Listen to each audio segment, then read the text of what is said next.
Have you ever heard of a German-style city in China?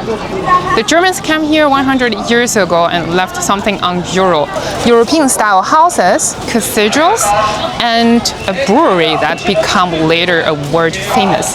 So let's explore this special city together today. Come with me. Qingdao is the capital city of Shandong province, located in the northeastern part of China with a population of over 10 million people. But a century ago, it was just a small fishing town until Germany took control from 1897 to 1914. During those 17 years, the city was completely transformed. The Germans introduced modern urban planning, built grand villas and European landmarks like the Governor's Mansion and St. Michael's Cathedral, and even founded China's first modern brewery, the beginning of the Qingdao beer story. The former German governor's house was situated at the center of Qingdao's historical area. Designed by Werner Lazarowitz, a German architect, its construction work was started in July 1905 and completed in July 1907. During the period of German occupation, it served as the residence of governor. This central hall is very spacious and bright. There's also impressive wooden-made staircases, very typical in European aristocrats' villas. Over the years, this house has seen many changes. During the Japanese occupation, it was used by army officers. Later, in the China Republican era, it became the Qingdao Guest House, a famous hotel for important guests and officials. Germans helped to build the first water filter system in Qingdao. Today, it's a protected museum that shows how the city's history has changed over time. This mansion definitely marks the height of Germany's influence over Qingdao. From here, we can move to another part of that story: transportation and trade. The Germans built a railway to connect Qingdao's port with inland China. That railway carried goods like beer to the docks, helping the city grow as a trade hub. That's so interesting. See there, Chinese buses, but the sign here is in German. Fernbusbahnhof. One key landmark here is Zhenqiao Pier. And this place was originally built in 1891, just a few years before Germany officially leased Qingdao. And initially, it was used as a cargo transport and as a water break. After Germany leased Qingdao, this area slowly transformed into a German-style port. Now it's one of the most famous spots in Qingdao.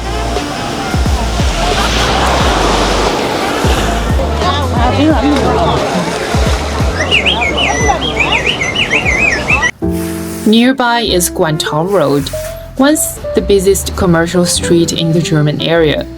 Some people call it Qingdao's own Wall Street. Along this road, you can still see old bank buildings, trading companies, and offices. There are so many historical buildings in city center. This one is a former site of Xiangyi building. It used to be the location of the editorial office of Qingdao Neueste Nachrichten. Walking through Qingdao's old town feels like strolling through a European city. Our next stop is St. Michael's Cathedral. Its story began during the German colonial period, when German missionaries dreamed of building a grand cathedral overlooking the city. They drew up plans inspired by the churches of Bavaria, but construction never started before the Germans left. After the First World War, when Qingdao was returned to China, German priests came back and revived the project. The cathedral was finally built, designed by the German architect, blending Gothic and Romanesque styles. Its two towers rise nearly 60 meters high and can be seen from almost everywhere in the old town. Can you guess what is it? A mailbox? No! It's a beer vending machine, huge one. Then they have different flavors. Let's see. This is white beer. This one is original one. This is a Lishi. And you can just scan and then get your beer to go. Qingdao people really loves beer. You see this beer machine quite a lot on the street. This is not a stock market, and then people here getting their fresh beer. For real, it's called Qingdao Beer Exchange. We have the taste, the single price, and decrease or increase of the price. That's the total amount sold today. This is apparently also a sort of beer vending machine. I see somebody has ordered here. Wow. I never saw something like this in other Chinese city. Never. They have so many places just exclusively for beer. And here said free delivery to your home.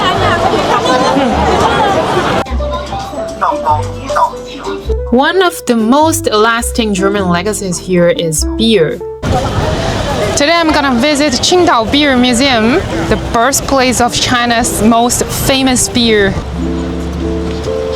From 1903 to today, this is where the legend of Qingdao beer began. Before starting the official tour, let's give a try of Qingdao beer flavored ice cream. If you get the original one, it's almost 2%, like you're drinking a beer. It's like a honey beer flavor. In 1903, German and British merchants founded the Qingdao Brewery, bringing recipes and equipment straight from Bavaria.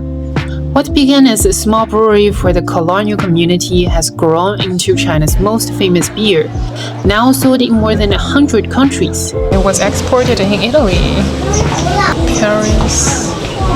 Inside, you'll see old brewing tools, historical photos, and of course, taste the beer. Paired with one snack. Let's get some beer.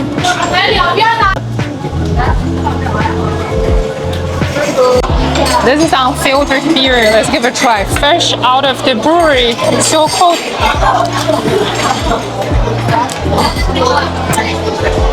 Wow.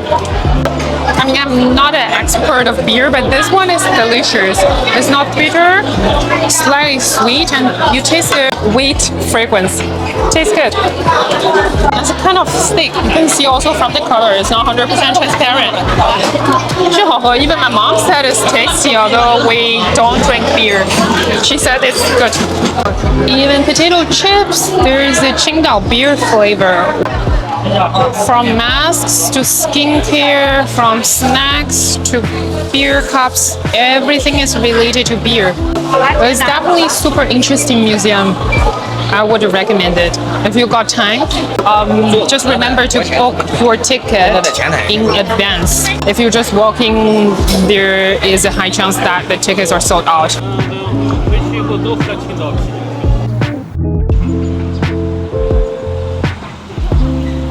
This is another Christian church that was originally designed by German architect and completed in the year of 1908.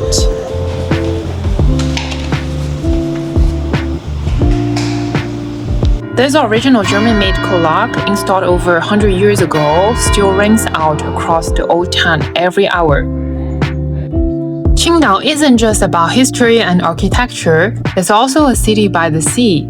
Perfect for a slow walk, a quiet afternoon by the water, or just a chill city stroll with a beer in hand. But if you are looking for a wider ocean, somewhere you can actually swim, surrounded by mountains and fewer people, here's a hidden spot that locals love, Laoshan. Next 2 days we're gonna spend in a mountain area near Qingdao, about 40 kilometers away. This area is called Laoshan district. It has some mountains and ocean as well. It's less crowded than Qingdao city.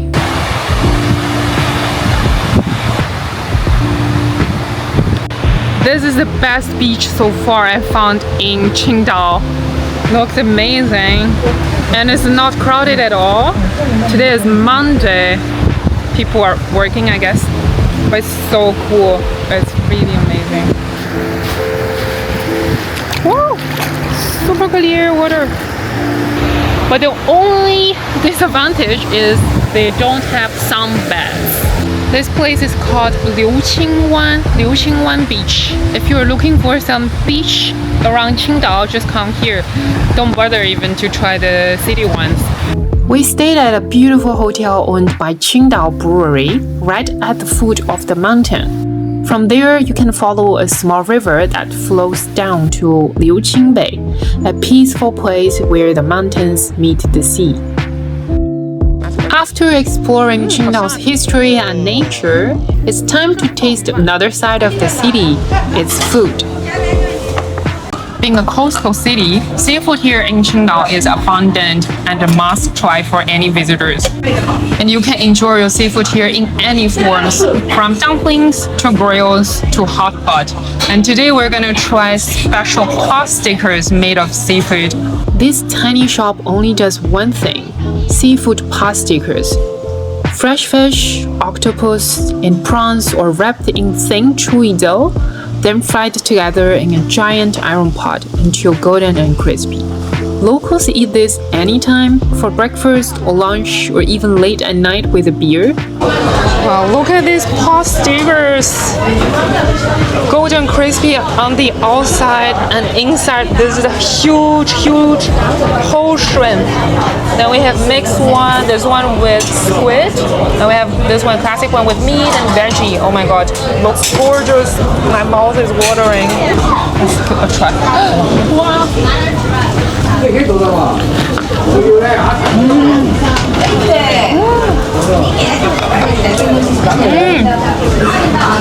Wow. Shrimp is so fresh. And there's a Chinese chive and some pork inside. Wow, well blended. You have the fat from pork, the umami taste from shrimp, and it's so juicy. Wow. The wrapper also super tasty. Thin but chewy at the same time. Mind-blowing. It's my first time trying seafood potstickers. As a Chinese, I have to say, I love it. This is fresh date, juicy, crunchy, and sweet.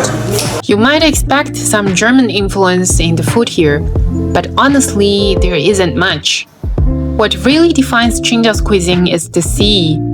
Locals love seafood here, and when a northern city loves seafood, you get something truly special. 绿的是海胆吗？对，他说绿的。Wow, this is probably the most expensive dumpling I've ever had. This one is with sea urchin. I think the green one is the one with sea urchin. Also gonna be the first time of my life eat a dumpling made of sea urchin. Let's give it a dip. Whoa.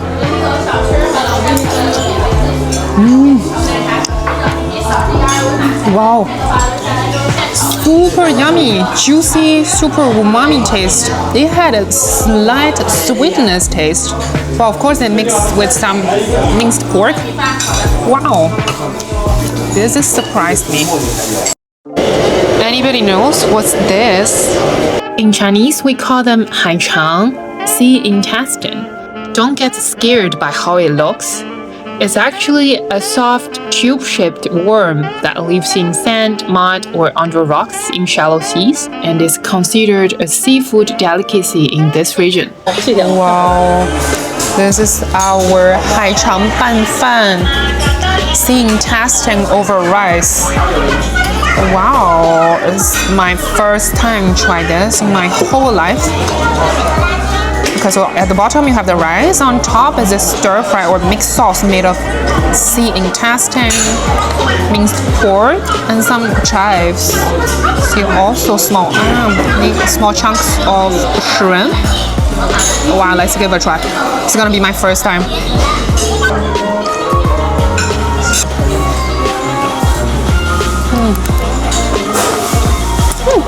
Did you hear?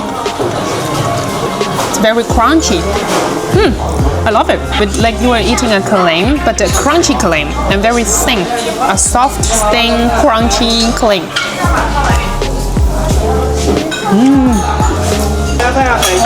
Chives is a key highlight to mix all the flavor together. There's a stir-fried chicken with clams. I never saw this combination before. You really see how Qingdao people loved their seafood.